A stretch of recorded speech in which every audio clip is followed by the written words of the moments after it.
water the garden. That's the shower. Do all of the plants. This is where we have our squash and zucchini. This is zucchini. I'm going to do a garden tour. Zucchini. Shallow, that's enough. Be gone. This is a pink banana squash. It's getting really big. They get really big. Don't water them too hard. You don't want to mess them up. This is a spaghetti squash. Some gourds growing in the weeds. This is one little patch of corn. This is the lettuce garden. This is the best garden I've had ever. So hopefully I can update this. We just put the cover on it because we're having some hot days and stuff started going to seed. Gabriel, you're watering me. This is bok choy, and I didn't have it in very long and it already went to seed, but we're going to eat it anyways. Bok or pok? I bought it at the store and it's spelled with a B, and I bought it in seed and it's spelled with a P.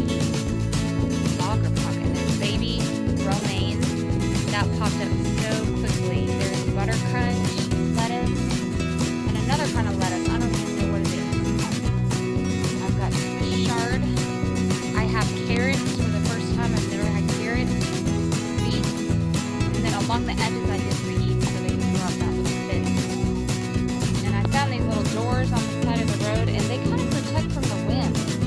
And they kind of do a little greenhouse effect in the spring when I first put it in and kind of warmed it up. I think. And these are the turnips. There's that, which I'm not really used to eating turnips, but we're going to try. But they grow pretty quick. Cilantro, which we eat a lot of. Super excited about that. And there's some spinach back here that smells so good. Here I tried to plant parsley, and it's just straight up weed. So, here's another little patch of corn. I'll back up. You can see it's right by the greenhouse.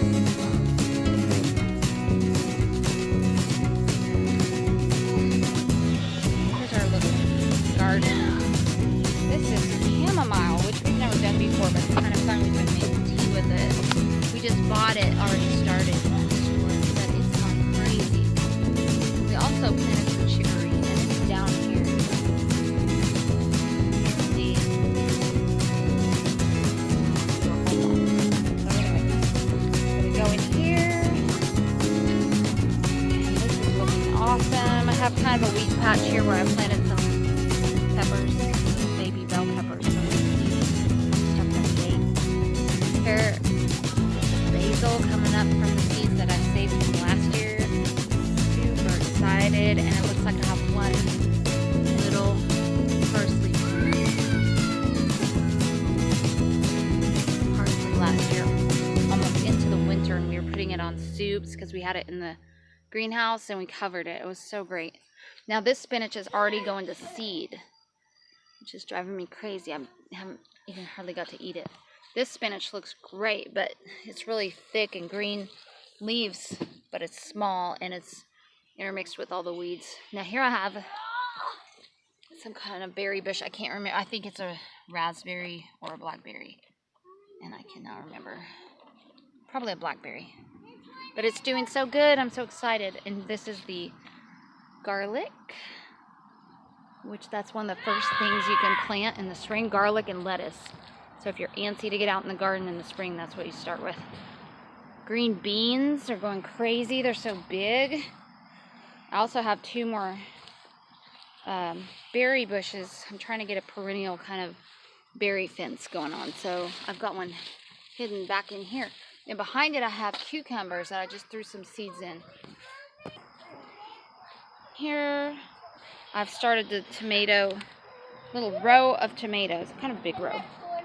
But my plan was to tie a string going all the way across from one fence to the other, and then tie the tomatoes up because tomatoes need support. But they're getting so big already and I haven't done it yet, so I really need to do that like tomorrow morning. It's already late and getting dark and mosquito-y. And this is just a little patch of sunflowers that I threw back in the corner. I threw some zinnias up here in the front of the garden bed. of the tomatoes. And as we walk on down here, on this side we have our strawberries. I have strawberries in each of these tires because it kind of protects them. They're perennial and they come back every year. And the other thing is the asparagus. These are asparagus beds. See? Asparagus. So we have enough asparagus to pick a little batch of it every other day and saute it with some vegetables. That's what I had tonight. Or meat or whatever. Strawberries. And this is mint. This is some kind of mint, and we just make tea out of it. We do tea every night almost. Some kind of tea that we get from the garden. And it's fun. The kids like it. And these are just a few different bell peppers that we just bought already started. The tomatoes I bought already started. Most everything else from seed. Around here, a little cucumber plant, so I'm hoping that grows up the fence. Here's a few more asparagus. As you can see, if you don't pick the asparagus right away, they turn into a fern. I'm sorry, they turn into a fern. See, if I don't pick this in the next couple days, I'll come out here and it'll be grown up like a fern with the rest of them. So it's kind of a fine line between being ready and being too far. But anyways, so there's the garden update. These are some onions I just let go from last year. Look, a little strawberry starting to turn red. We've had a hard time getting strawberries because the roly-polies have been after them. And here a chicken got in here. And scratch that up. So if you have chickens, you need to keep them out of the strawberries. But I like the onion flowers. I think they're pretty. I don't need the onions. They're cheap at the store, so I'm not really sure how to grow onions yet. And there's the boys having a battle, which is funny. When we were kids, we played outside till dark. I think that's important for kids to play outside till dark.